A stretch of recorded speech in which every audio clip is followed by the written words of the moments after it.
네, 안녕하세요. 심리 비정형 데이터 지표 모델과 주가의 상관관계 분석을 기반으로 한 퀀트 트레이딩의 활용 연구를 주제로 연구를 한 한울팀의 리더 한태호라고 합니다. 저희는 저희 팀 소개 그리고 프로젝트 개요, 연구 방향 및 결과, 향후 사업화 방안의 순서로 발표하도록 하겠습니다. 일단 저희 팀원은 저희 자체 지표 모델링과 데이터 분석을 맡아준 이현우 팀원과 개발 및 연구 총괄을 맡은 저, 그리고 금융 데이터 분석과 금융 모델 적용을 맡아준 김민재 팀원, 3명의 팀원으로 구성되어 있습니다. 저희가 이 프로젝트를 하게 된 일단 배경은 MTS라는 스마트폰을 기반으로 한 투자가 이제 더 확대되고 코로나 이후에 특히 개인 유동성 시장이 확대되면서 그만큼 개인 투자자는 증가하는데 좀 비교적 그 정보나 인사이트가 많이 부족하고 이게 투기성 투자의 실패로 이어지는 사회적 문제를 발견함으로써 여기서 첫 번째 인사이트를 얻게 되었고요. 두 번째로는 이제 시장 내에서 머스나 트렌드나 심리와 같은 새로운 펀더멘탈들이 투자 시장에서 등장하고 있다는 점을 저희가 주목을 해서 이것들을 좀 빅데이터 분석이나 크롤링을 통해서 직관적이고 직접적으로 활용할 수 있는 지표로 활용을 한다면 좀 효용이 있지 않을까 생각해서 연구를 해보기로 했습니다. 저희는 원래 이제 퀀트 투자를 하려고 이 팀을 구성을 했기 때문에 그 파이썬을 기반으로 수익률을 검증하는 백테스팅 프로그램이나 퀀트 프로그램을 이미 가지고 있었습니다. 그래서 저희가 이제 시도했던 거는 데이터 크롤링을 통해서 일단 첫 번째로 기업의 언론 노출 빈도를 기반으로 한 EPD라는 지표를 먼저 만들고 그다음에 증권 리서치에 대중이 보이는 관심 정도를 그 데이터 크롤링에서 지표화시킨 RAI 그리고 증권 애널리스트들의 의견을 분석해서 비정형 지표를 만든 ARI 이렇게 3개 지표를 만들었습니다. 이 3가지 지표를 중간 발표 때까지 자체적으로 수익률을 검증을 해보았습니다. 해보았는데 이제 RAI랑 ARI라는 지표가 좀 유의미하게 수익률이 높게 나와서 이걸 가지고 추후 연구를 해봐야겠다는 생각을 하게 되었고 EPD 같은 경우에는 데이터 리소스적인 측면에서는 굉장히 좋았지만 저희가 그 당시에는 긍부정적인 요소를 이 지표에 적용을 하지 못했던 상태였어가지고 수익률이 그다지 높지 않아서 이제 추후 연구에 있어서 이 EPD와 같이 뉴스 데이터를 활용하지만 긍부정 요소를 적용한 API를 제공하는 데이터셋을 구매를 해서 한번 연구를 해보자라는 방향성을 잡게 되었습니다. 그래서 이제 시스테믹사의 모야라는 API를 가져오게 되었는데 이 모야는 그 딥러닝 알고리즘이랑 그 자체적인 감성 사전을 이용해서 기업에 대한 어떤 뉴스 데이터를 감성 지수로서 지표로 나타내줍니다. 그리고 이거를 데이터 API로 제공을 해주는데 저희는 이걸 바탕으로 자체 지표를 또 만들어 봐서 이걸 저희가 원래 크롤링하고 지표화했었던 지표들과 수익률을 비교해보는 그런 연구를 하기로 결정하였습니다. 그래서 이제 뉴스 데이터 기반의 외부 지표인 모야와 저희 자체 지표의 수익성을 비교하는 연구였고요.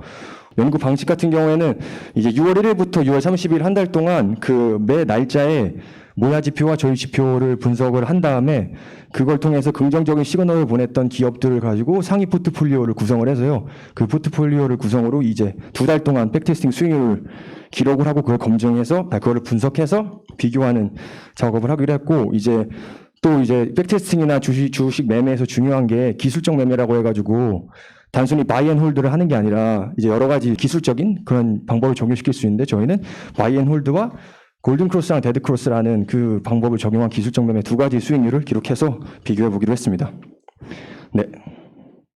연구 결과는 일단은 그 수익률 자체에 있어서 시장 수익률보다는 이 세 지표 모두 훨씬 높은 그 결과를 얻을 수 있었는데 그 중에서도 이제 모야 지표를 기반으로 한 포트폴리오가 저희 지표보다 더 수익률이 높게 나왔습니다. 그래서 저희가 이걸 보고 이제 해석을 해봤을 때는 증권 리서치 기반으로 한 비정형 데이터보다 언론 데이터를 기반으로 한 게 좀 더 높은 수익률 연결되었다. 그리고 이제 RAI랑 ARI를 보면은 같은 증권 리서치라는 비정형 데이터를 기반으로 했는데 수익률이 이제 ARI가 조금 더 높거든요. 이 이유는 ARI가 아무래도 그 긍정적이고 부정적인 요소를 좀 더 확실하게 적용을 해주는 지표이기 때문에 이런 결과가 나왔을 것이라고 생각하게 되었습니다.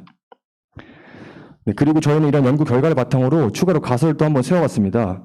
저희 가설은 데이터 리소스에 관계없이 이 모든 지표의 백테스팅 종합 수익률, 상위 종목들은 대기업일 것이라는 일단 가설을 한번 세워봤습니다.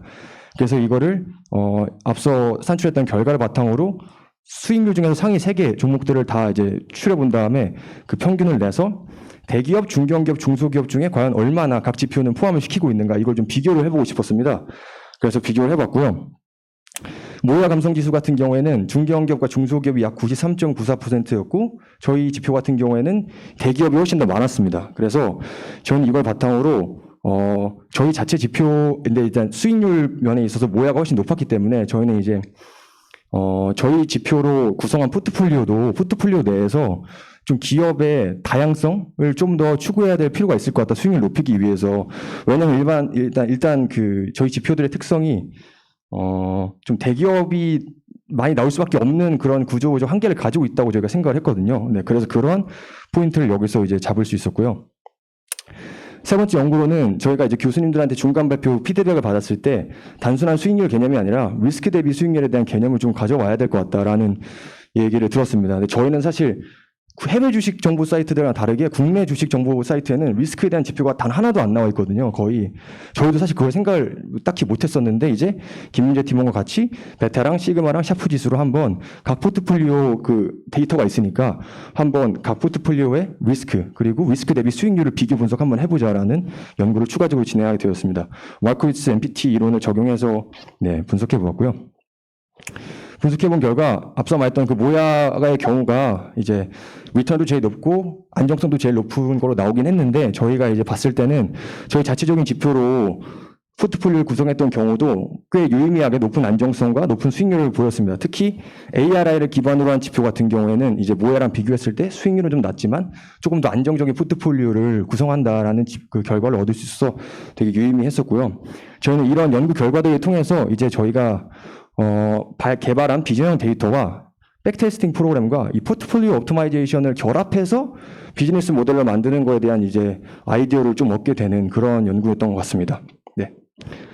그리고 추가로 이 저희가 이제 기반이 퀀트 투자기 때문에 퀀트 투자의 한계가 중간에 이제 좀 트래시 기업 같은 것들이 끼면은 그게 이제 수익성 저하에 굉장히 좀 큰 영향을 미치거든요. 그래서 이런 비가치 기업을 제거할 수 있는 모델 같은 경우에도 전통적인 방법과 저희 자체적으로 비전형 데이터를 개발해서 뭐 결합을 시켜서 저희가 좀 연구를 해보면 좋지 않을까라는 아이디어도 추가로 네, 얻을 수 있었습니다. 저희는 앞서 말했던 EPD라는 뉴스 데이터를 기반으로 했던 지표가 그 처음에는 긍부정 요소가 적용이 안 돼 있었는데 이번에 CDTV를 통해서 제공받은 모야 그 데이터셋을 받고 연구를 하면서 이거를 어떻게 감성을 이제 그 긍부정 요소를 포함한 지표로 개발시킬지에 대한 인사이트를 얻을 수 있었고 현재는 이제 딕셔너리도 완성하고 자체적으로 분석을 해서 현재 지금 퀀트 투자에 직접 활용을 하고 있습니다. 그리고 저희가 또 추가로 개발한 지표 중에 검색량, 트렌드, 이 오픈 API를 가져와 가지고 이걸 포트폴리오로 짜는 지표를 또 개발을 했는데 이거 같은 경우에가 특히 사람들이 대기업을 더 검색을 많이 하거든요. 더 많이 찾고. 그래서 이걸 그냥 그대로 쓰면 포트폴리오 상위가 아무래도 시가총액이 높고 대기업 위주로만 구성이 되기 때문에 저희가 이거를 한 달 대비 최근 3일간의 스트렝스가 높은 기업들로 뽑을 수 있는 인덱스로 한번 다시 가공을 해보자. 그래서 포트폴리오를 뽑아봤는데 수익률도 굉장히 높았고 그래서 이제 이거를 우리가 스포트라이트 인덱스라는 이름을 지어서 다른 지표들에도 다 적용을 해가지고 추가적인 지표를 개발해보자라는 아이디어도 얻을 수 있었습니다. 현재 저희는 그 스타트업 익스프레스 유진창업지원센터에 입주해서 사업을 진행하고 있습니다. 올해 그 12월에 첫 번째 앱을 런칭할 계획인데요. 저희 앱 서비스 안에서는 앞서 말씀드렸던 기존에는 직관적이고 직접적으로 활용되지 못했던 일단은 투자와 관련된 비전형 데이터들을 지표화시키고 훨씬 더 사람들이 쉽게 이해할 수 있게 만든 다음에 본인들의 투자 성향에 맞게 리스크를 조절해서 앱 내에서 백테스팅을 해볼 수 있는 그래서 투자 전략들을 좀 검증해 볼 수 있는 그리고 딴 데서 쉽게 얻을 수 없는 좋은 투자 인사이트들을 얻을 수 있는 그런 서비스를 기획을 하고 있습니다.